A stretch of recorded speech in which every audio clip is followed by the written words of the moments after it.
Welcome to the President's Commission on Human Relations and Equity Forum for Inclusion, Respect, and Equity. We're really excited to have you all here today. We know that the numbers are going to grow as the day goes on, and we're just so privileged to have a group of wonderful students who have volunteered and agreed to share their stories with us through this panel.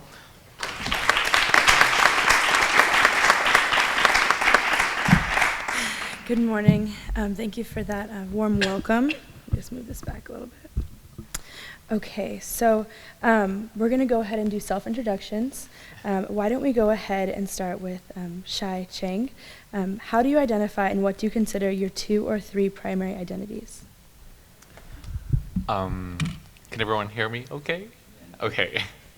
My name is Shai Chang. I am a sociology major with a minor in peace and conflict studies. I'm on my 3rd year, and I identify myself as gay and as a male, so he, with the pronouns of he, him, and his. And I identify myself as Asian, or Hmong, to be more exact. And that's my identities. Thank you. Thank you for sharing. Jorge Arroyo, do you want to go ahead and share? Yes. Hi, everybody. My name is Jorge Arroyo. I'm a doctoral student in the Educational Leadership Program here at Fresno State. I identify as a gay male cisgender Latino. My primary ones are gay Latino. Those are the 2 that I tend to gravitate more towards as I identify more of my daily interactions with other people, as well as the challenges I've had to overcome to be where I am today. Thank you. Thank you for sharing. Hi, my name's Jacqueline Alvarez. I identify as a lesbian and a woman and a Portuguese Jew. Hello, my name is Desiree Miller. I'm an undergraduate student at Fresno State, major philosophy with a minor in peace and conflict studies. I identify as a pansexual, female, African-American woman. Thank you. Thank you guys for sharing. We'll go ahead and jump into question number 2. We'll start with you, Shai. What part of your identities do you find more challenging to be open about on this campus? I think it's a mixture of being open about being Hmong, a Southeast Asian, and then being, on top of that, being a gay Hmong.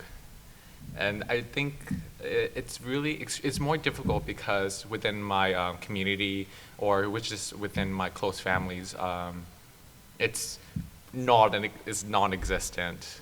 The term of being gay, or just the way of liking someone of your same gender, it's difficult for my parents and including my grandparents to grasp, including my close family, my uncles. It's a lot to handle because it's hard for them to understand what it's like to be gay, and it's not a choice. Thank you for sharing. Jorge, would you like to share? Yes. So I think it's a little different for me on this campus as a graduate student in a doctoral program, but I think continually in the community and being here on campus, identifying as a gay male Latino, and knowing that my cultural values differ greatly from a lot of my community, and trying to challenge a lot of those social norms around gender and gender identity and gender expression tend to be a conflict for people that I interact with who identify as Latino, who are more traditional. And when I try to challenge some of the gender norms or expectations or language use, it's a little uncomfortable. I think I've gotten to the point where I'm a little more confident in being able to navigate those interactions, but I think it's still awkward and I guess changes the way that people might have a conversation with me, knowing where I come from and my values. Thank you. Jackie, would you please share with us? So haircuts don't lie. Just kidding. So I think because of my visible identity, my private life becomes public at any time, and that poses great difficulty for me sometimes. I think in the academy, my class background is the most difficult thing for me to navigate, just because I didn't know anyone in college till I was here. But I think also, sometimes I've been on both sides where I can use my sexuality or identities to help other people sort of have introspection about themselves, but at times it's very vulnerable for me to do that. even though I want to help people and stuff like that, I think that sometimes I just want to keep my private life private. Thank you. Desiree, would you please share with us?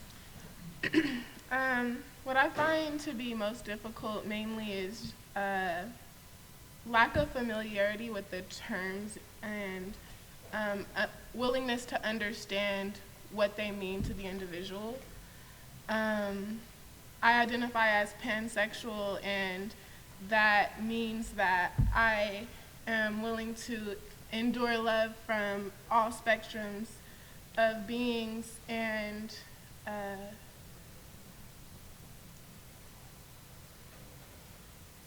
I think that it's just necessary to be willing to adapt to that understanding.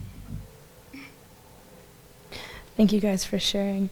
Our next question is a little more in depth, and of course we're all here to learn and support you guys, and we're kind of curious, can you guys share some experiences where you found it to be more challenging within your communities here on campus, in your communities at home with your friends? If you could share any of your experiences with us. Well, one day when I was practicing driving with my mom, she was teaching me how to drive, and so we were just driving, and I told her one day that I like guys, I'm gay, and then she was really angry. She was so furious. She told me that everything that she had done to raise me was all a mistake. And so, coming from that kind of background, she told me to change, like it was a choice. And so I didn't know what to do. I wanted that problem to go away. So I conceded. I told her as a lie that I will do my best to go back to the way it was. And so I have to keep it as a secret to my parents and to my grandparents. Although my siblings, they do know, they're very accepting, and they're very appreciative, and they do help and support me. But just seeing how my mom reacted, that's kind of how I'm afraid that how my community will react to me. And that's what I'm afraid of. Thank you for sharing that with us. Jorge, would you like to share anything? So I think for me, I haven't had too many problems in my studies. It's been more of the conflict of my bubble of academia, where I feel comfortable sharing and challenging things, to going home and having nieces and nephews where I feel more challenged and encouraged to break down some of the gender expectations for my nieces and nephews. Having the machismo background in my Latino family is very difficult. So when I challenge things to aunts and uncles or my father, I think that's where I get a lot of the pushback. So for people that are, and going along with the intersection of identity, is when I'm trying to challenge things from different perspectives and it's not encouraged or valued from other people, that's when I experience some of the issues. So I think it's hard coming from an academic setting where it's more encouraged and I feel safe in the classroom to identify the way I want to then going home and interacting with family or community members where there's not this understanding of difference. And having a father who's now come along a long way, but still having an older brother who is not as progressed. And so challenging some of the expectations for my nieces and nephews is really hard. In the community, I think I've found partners or people who have similar values. Just met one today. And it's encouraging to have people in the community who are like-minded, who are going to continue to challenge some of those expectations, and hopefully finding some space to be open in ourselves and our true identities and express ourselves. Thank you for sharing. Jackie, would you like to share with us? The question was about what's challenging at school? Correct. So sharing experiences where you found it to be more challenging within friend groups, family groups. I think having to explain myself at all times is pretty exhausting, and I think life without family is even more exhausting. I think that like I said, when we were talking about class issues, I just kind of wanted to share a story with you about my first semester at Fresno State. Like I said, I hadn't met anybody in college before, and I called my professor Mrs. last name, and she decided to humiliate me in front of the class because she was a doctor. And I think that, like, when, as a PCHRE or as faculty members, that something to keep in mind is that not everybody understands that sort of, privilege. And I think that using, even having some professors on my Facebook page and seeing them talk about their students about how they were not called doctor infuriates me, because I was that student. And I usually actually don't tell that story or even talk about that, but I think it felt pretty bad to, because it was like I was different than everybody else, and you sort of pointed that out. Thank you. Yeah. It's not very welcoming. Did you have any other specific experiences you'd like to elaborate on within your community or friend groups or on campus at all? I think, I'm an older student. I'm a non-traditional student. And I work, 2 jobs and go to school full-time. I'm a police officer, and I have 2 majors, and I think that presents its own challenges.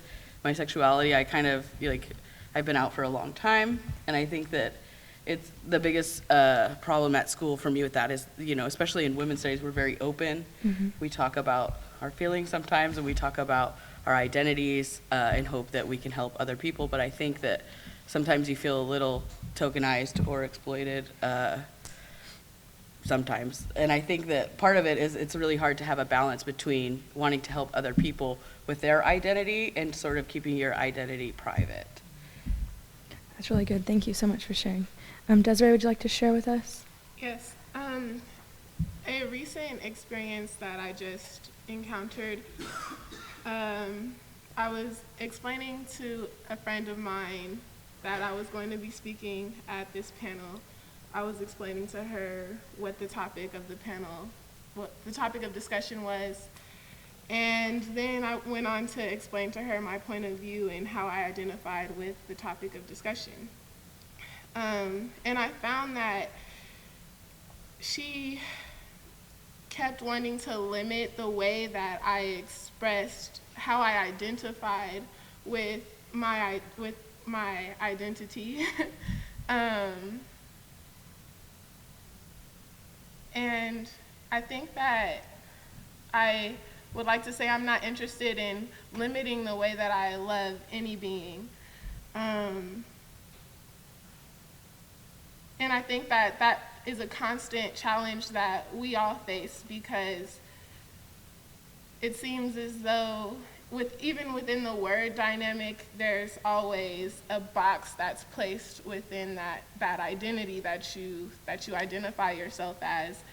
And she just said, well, I don't know, from what I can tell, you're just a very loving, bubbly person. I don't think that that's really you, And I'm like, well, that is me, and that is how I see myself. So I just think that it becomes constantly straining when you have to explain to someone, I don't want to be limited exactly by the way that you see me, but this is so.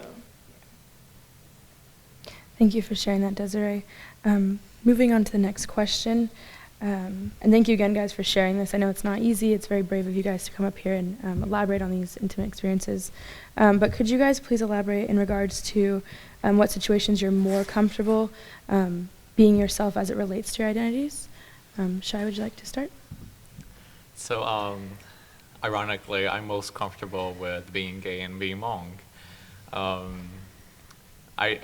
It's just pretty much you grow up with that identity. So you just, when I was little, I never thought that being gay was a wrong thing. It wasn't a bad thing, and I just never thought about it.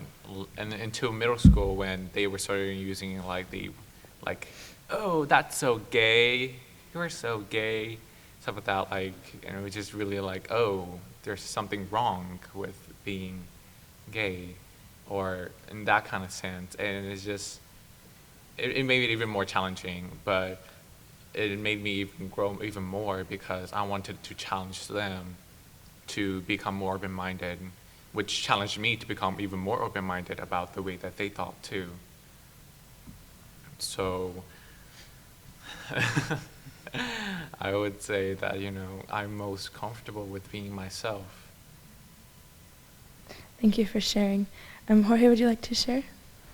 I've found it more comfortable in queer people of color communities, finding people who have gone through similar experiences or similar challenges with family, relationships, a lot of the social issues, people who have had to overcome some of the similar obstacles. I think the problem happens in academia where there's not a lot of space for those conversations, particularly in the classroom when things are challenged or expected. I had an experience with a friend who identified as trans, and a professor used the name that was listed on the roster and did not want to use their preferred gender identity, particularly when called upon to answer a question. And it's really disheartening to see that in academia, where you think you're going to be safe and where you think there's this expectation of acceptance, and you see mission statements and value statements, and that doesn't align often in the classroom. So I find it myself more comfortable in those circles because I feel like I can be myself, and there's no expectation that I'm going to behave a certain way or use a certain language. And I think there's also just the comfort of being around people who can challenge gender and, excuse my language, like fuck with the system and say, I don't care. And we can laugh about things and share experiences that we've had to go through. And so I think those are the communities I find it more comforting to be around. I can be in other areas and still feel like I can be myself and share who I am and be my flamboyant gay self, but I don't always find it as accepting. I love that song. Thank you for sharing. Jackie, would you like to share with us? I don't want to lie. I don't feel completely comfortable with myself at times. Sometimes I feel like I wish I was somebody else. I think that I feel comfortable, like here, if you're talking about spatiality, like on campus, I think certain professors that I feel supported by, I feel safe around them in their classes, in their offices. I think in classrooms where most of the material doesn't relate to your life and it sort of shows you how much you're different than other people, is pretty, like, it's hard to be proud of yourself when that's how you feel a lot. So, yeah. Thank you for sharing. Desiree, would you like to share with us? Yes. Because of the way that I experience my interactions with other beings, I always make it a point to try to be in touch with myself within that experience. I cannot say that I ever feel uncomfortable being myself. I more so feel uncomfortable when other people try to project themselves onto me. So, and then I take that as a learning experience accordingly. Thank you for sharing, Desiree. So in response to that, have there been obstacles or experience on campus that have prevented you from being open about your identities? Similar to the roster situation, are there times when you are trying to speak out and make your presence known and your identity known, and there's things coming against that? Shai, would you like to start?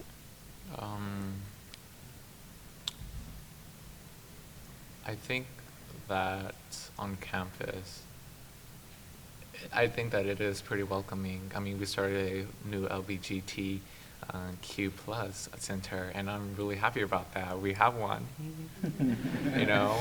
And so, like, I went to other campuses, and they had one, and I was like, where's Fresno State's? And so I was really glad that we had one. So that's a step towards, towards the right direction, towards where we need to go. That's where everyone understands that there are people out there like this, that either we have to learn about them. And so I think that some of the challenges that I faced on campus was the lack of understanding of what we are, they wouldn't know what LGBTQ stand for. They would just assume that it was like a law, or it was like it was. They didn't know too much about us, and then I would take that time to talk to them about it. But then at that point, they already feel so uncomfortable that they just don't want to be in that conversation anymore. They would try to get out of it, and it's just, I understand that too. But it's hard to teach someone who doesn't want to learn, you know. And so I think that I wish that there was more people in this room. I really reached out to my club, my Hmong Student Association, for them to come and like, hey, I'm on this panel, please do show up. I understand they have classes and they do have work, but I wished one person would have showed up. That would also have been like a step to helping me make myself feel comfortable within that club and on this campus. Thank you for sharing, Shai. Jorge, would you like to share? So I mentioned earlier I haven't had, I guess, overt oppression in the classroom. There are times when there's microaggressions that I'm like, oh, I'm not quite comfortable with the way you said that, or things that kind of played out with certain professors or just the classmates.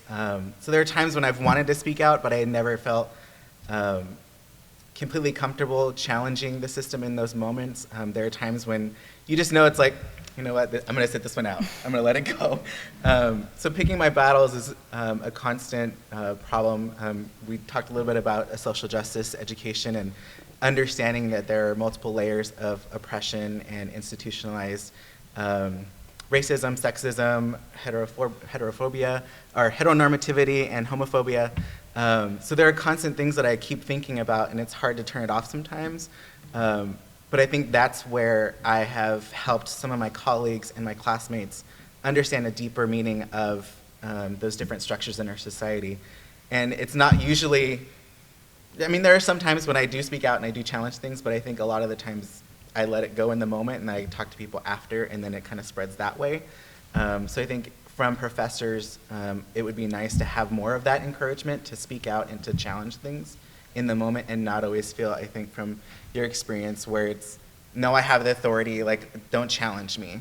So I think that's where some of my conflict comes from with the microaggressions and some of the things that people say.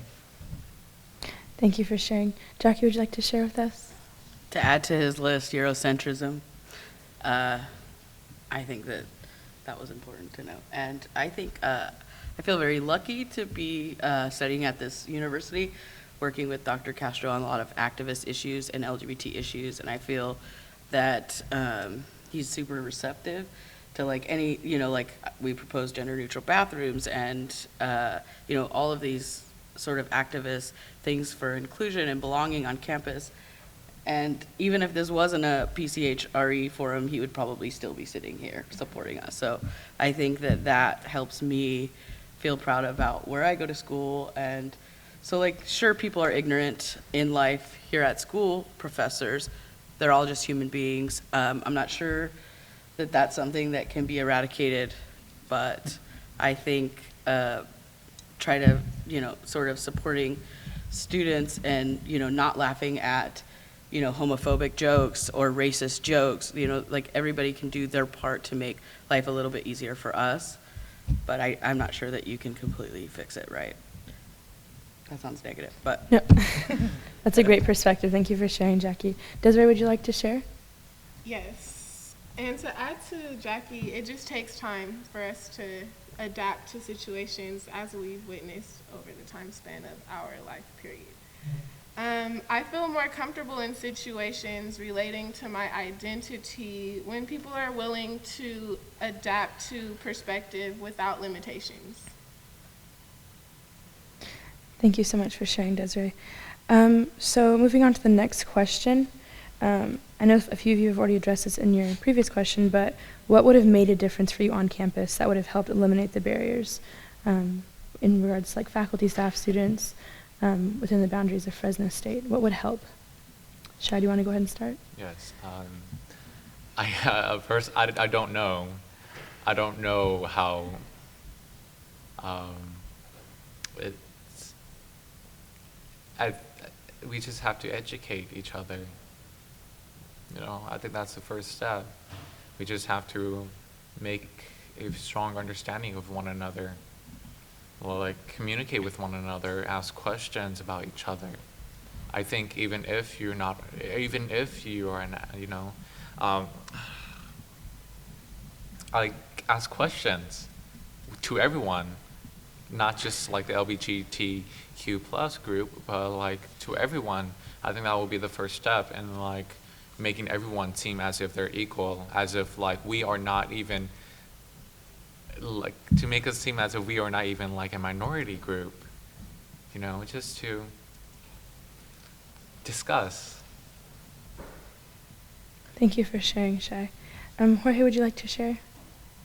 So I went to school at UC Santa Barbara for undergrad, and in no sense was it perfect, but the fact that we had a physical space where people could come and have conversations or feel comfortable sharing relationship issues or health problems, you know, sharing resources, which doctors are accepting, who is not going to be not necessarily closed-minded, but not as understanding. So I think as we continue to progress, and I love that there's a new space here. I didn't realize that that happened this year.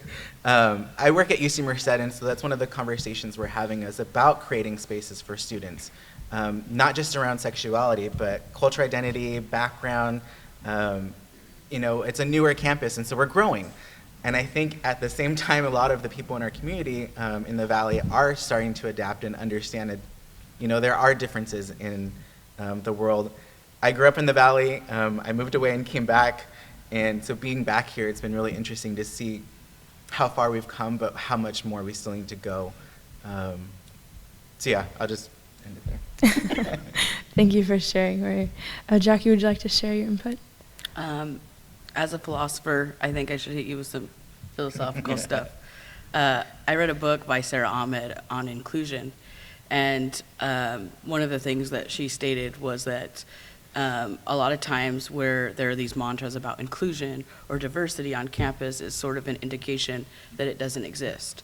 And I think that that's just something that we should think about. I think that what can you do to make our life easier? I think you can be kind. I think that that's something that people should do every day, and that they should have the capacity and the inclination to do that and spread that. And that would make the world a better place, right? Yeah, absolutely. Thank you, Jackie. Desiree, would you like to share your input? I talked a lot about limitations and perspectives. I really feel like the way that we choose to identify with our identity creates a limited understanding to that word itself. And if we begin to adapt and relate and communicate with the individual, we can better understand how they individually identify as an individual. And we can begin to empathize with that person, and then love can be exchanged. And as one of my friends would say, we can begin to tenderize civilization. So I think that it's just a matter of fact of creating comfortable space where people are willing to adapt and understand without limitations and be willing to grow within that situation at all costs. Thank you for sharing, Desiree, and thank you guys all for sharing. For now, we have about 15 minutes to open up questions for the audience. Go ahead and give me a pass.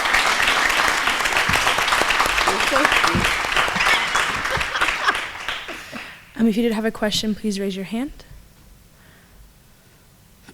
Yes. So I wanted to pick up on something that Jackie mentioned. I want to thank you for all of you for sharing your stories. Great stories. Really important for us to hear your experiences, your thoughts, and the reason I want to pick up on something that Jackie said is the story you told about calling one of your professors Mrs. So-and-so. And the reason I want to bring it up is I think it's a great example of why intersectionality is so important, why we have to sort of understand intersectionality, because right now there's a hashtag kind of campaign happening called What a Professor Looks Like. I think that's the hashtag. And what it is it's largely professors of color or themselves as, this is what a professor looks like, and often they're presumed not to be a professor on their campus or whatever. So what I think is so interesting about that example is that I don't want to excuse her at all, but I also sort of have some understanding that there's probably something that she's dealing with too, with her colleagues, maybe other Definitely. students who are refusing to understand her authority. On the other, and then But she's disenfranchising. She's disenfranchising. disenfranchising the people that is like the person that did this to me was a person, was a mestiza, was a mixed race, and like somebody that I looked up to, and I felt super harmed by that. And like I can understand that her colleagues in the academy also, like, maybe students think she's a student, not a teacher, or because she's a person of color. I get all of that now, right? But I've been here for 5 years. I think my first semester here, it was just sort of like, what just happened? Like, I didn't realize people were doctors except people who operated on other people. Like, I just didn't know. Like now I get the game and stuff, but I was just like, why are they a doctor? They don't look like, Yeah, sort of. well, and I just wanted to sort of, really honor that point because I think it's very easy for us within our particular sort of identity, capsules, whatever you want to call them, to sort of only understand our own oppression. And so in other words, she may only be understanding that Mrs. as being a lack of recognition of authority, right? But the way she's handling it in turn disenfranchises a student who is learning what the ins and outs of academia are. And so it's a great moment, I think, where these identities sort of like intersect and something happens that is, it's not a particularly healthy moment, but I think being able to talk about it, recognize it, and then flesh out what that is why these discussions are so important. So I want to thank you for sharing. Thank you. I wish she was here. And I'm actually super close with her as my professor now, and I never actually had the courage to tell her the way that she made me feel that day. And I wish I did, and I wish I knew how to bring that up, but I think like one day I will, maybe when I graduate. I don't know. But I think it's very, one thing I did try to say to her was like, egos really exist in the academy, don't they? I've tried to bring it up in a roundabout way, but. I think you also brought up a good point with the cultural values. In communities of color, we show respect for our elders. And coming from that perspective, I would see where calling somebody Mrs. or Senora, that's a sign of respect. But from the other end of it, that isn't recognized or understood. Maybe that's where they might have had a different communication style or different cultural values that might have played into that whole interaction. So I think that's also the important piece of the intersectionality that you brought up. Thank you guys for sharing and for bringing that up. Does anyone else have any other questions they'd like to ask our panelists? Okay. If anyone does not have any questions, we'll go ahead and close our final prompt.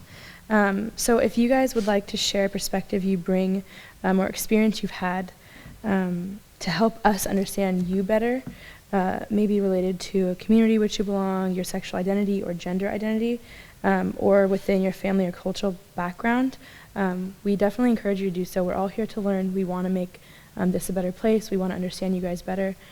So if you guys don't mind, Shai, would you like to start off and just share something that we could take away from this experience? Just to me, okay, so the Hmong community is a very small population. We are one of the we are one of the minorities. And so to have one of the smallest minority, to have also another minority to be gay, there isn't a lot of us. And if they're many, they're very closeted. And so I want you to understand that with each person, they are different.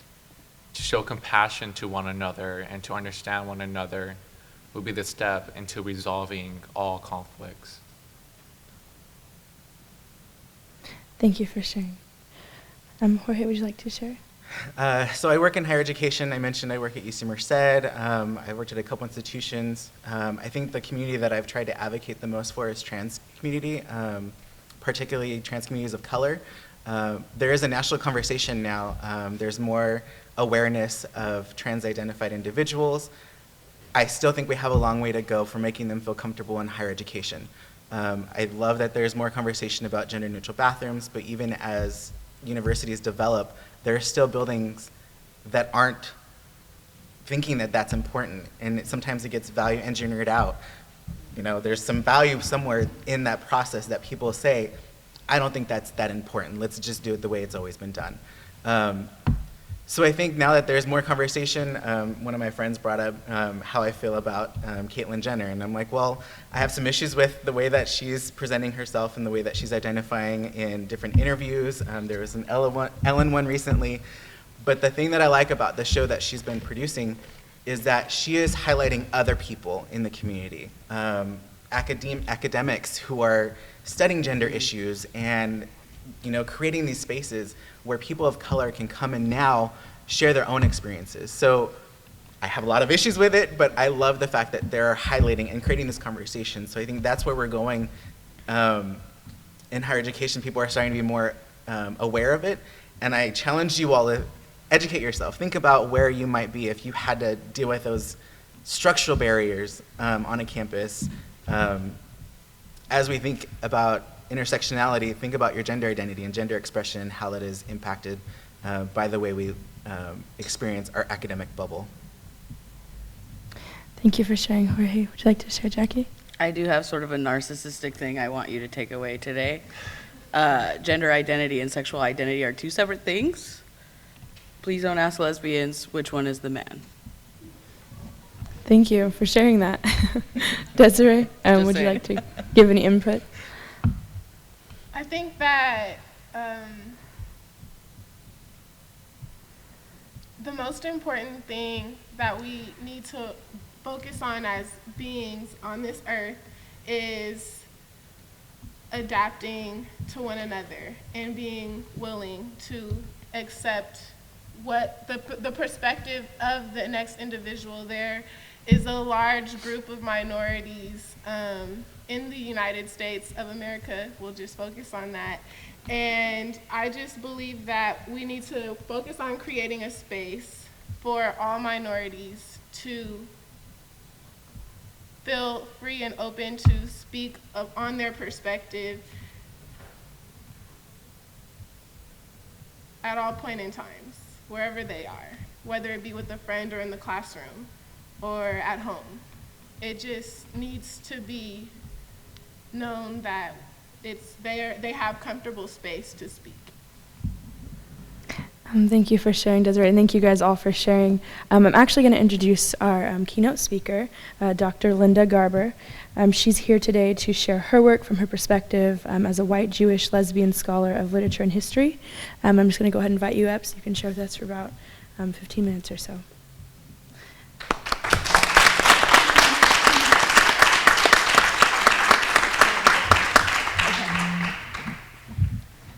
Well, thank you.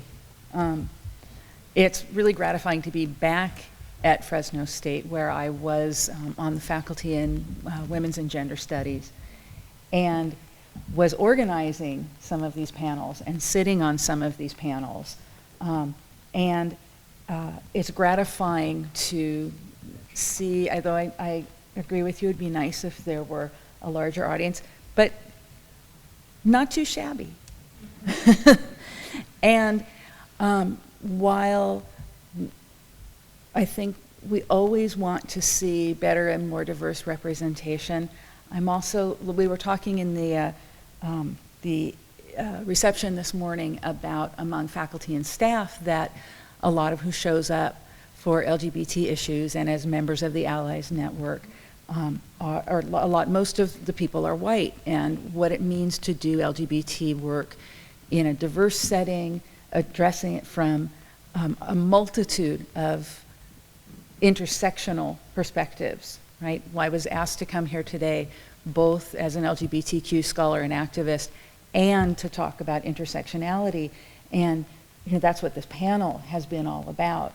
And really gratified to, the thing that really came across most to me in the variety of things you had to say had to do with really bringing out for people what those different intersections are, and they're not all obvious, right?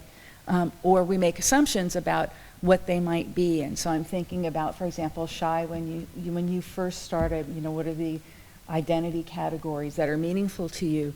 And you said Asian, but by that, specifically to my life, that's Hmong, and that means that there's such a diversity in the word Asian as it intersects with gay, and with all of you also, whether you were emphasizing it or not, I think, talking about also if we think about the intersections of all the roads, that road geographically is in the Central Valley, that road leads to Fresno State, that there's a class aspect and assumptions to being at a university, that there are a different set of assumptions about who you are, what you look like, what you know, literally in that sense, what side of the street you're on, right? And what part of California you're in. And one of the best parts of my life education was spending several years here. I've lived in 3 very distinct parts of California. I grew up in North Orange County, right? So relatively politically conservative and wealthy, and while as diverse as any place else in California, very white dominated. I've lived for most of my life now, I'm getting old enough that more than half of my life has been in the San Francisco Bay Area, which lives up to the positive parts of its stereotyping, right? Which in Orange County they used to call it the land of fruits and nuts. I'll wear that one proudly. But really, really different perspectives. But again, the assumption there is that everybody is, I hate the word, but liberal, right, and on board, but that not necessarily really engaging across differences and learning from one another and asking the questions and being open to all kinds of beings, the word that Desiree was kept invoking, I think, so meaningfully, right? And having lived in Central California, which, I came here for a job and had a huge, important life experience, part of my life here, just a really different part of California than, what most people think of the state. And so all of your locations that you're talking about and how they come to bear on, sort of, or revolve around the focal point of gender and sexual identity are also physically located. And one of the things that resonates with me as well are the changes that have happened since I was here. I left for Santa Clara University in 2001.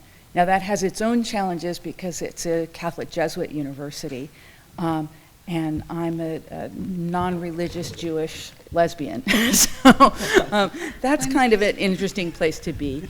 But so much has changed here, even if I just look at the physical space. First of all, just that the university has such a beautiful library, but that, I was greeted on the 4th floor. Francine was telling me about the 4th floor, right? That was a place where, I might not be used to having access, and that this panel is in this beautiful, endowed, named room with the fancy furniture and what have you. Like that. It's both something. It's an achievement to be proud of, and it's also like, I want to say even braver that you're sitting in this room with as supportive as he seems to be, the university president, and speaking these truths to power, as we've learned to say over the years. At the same time, and this is always, I'm going to say, the case with when progress is made and progress still needs to be made. On the one hand, I think it was Jackie who said, you were saying, well, it's kind of negative, but we're never going to solve it all. Or the different kinds of solutions needed in different kind of contexts. Part of it is just the sort of ongoing humanness of needing to educate ourselves and educate each other, and we're always going to come up across the kind of conflict that Jackie and John were talking about, right? The female professor, I make a joke out of it. Oh, Mrs. Garver, that's my mom. Yeah, and particularly as a lesbian when I wasn't allowed to be married, right? I'm not allowed to be a Mrs. because I'm not with a man. I can't use that one anymore, but I go by Dr. Garber or Professor Garber or Linda, whatever you're comfortable with, but I don't use Mrs. There are ways to say that, but I'm sure I've done that. I was squirming when you told that story because, yeah, that's a hard one. I know I did it when I was younger, right? Yeah. And learn from it, from students like you saying, that's uncool, and this is why, right? So again, in that place of thinking, all right, I'm the women's studies professor, and I work with ethnic studies, but there are things I don't know too. There are challenges that we're going to continually come up against, and in my, I don't know if these are my more trenchant moments or my more cynical ones, the notion that as we, however we want to define the we of an underrepresented or oppressed group, gain rights, make progress toward freedom and liberation, there are ever new and insidious means devised, sometimes intentionally and sometimes by default, for continuing the oppression, right?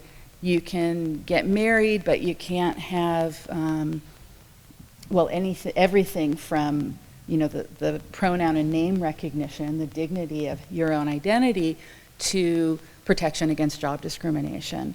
You get to vote, but, the police are still going to pull you over 9 times out of 10. Different ways, different types of institutionalizations of the sorts of dividers and insides and outsides and oppressions that we're all too familiar with. It is super encouraging to me to see the LGBTQ panel, LGBTQ plus is how you put it here, be so diverse in so many ways, right? In this morning's reception, as I said, we were talking about the separations and difficulties of creating a truly intersectional, diverse LGBTQ center, community, organizations, and then I walked in here, and here you are, right? Again, some of you may be meeting each other for the first times, but right on, look, you just met each other.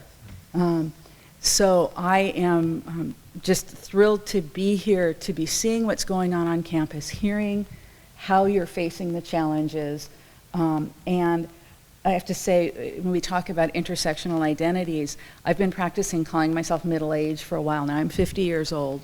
And there is nothing that just makes my heart sing more than young people who are continuing the work and who are doing it in ways that teach me new ways of approaching issues that I've been thinking about and talking about and being active about for a long time. So thank you for your work.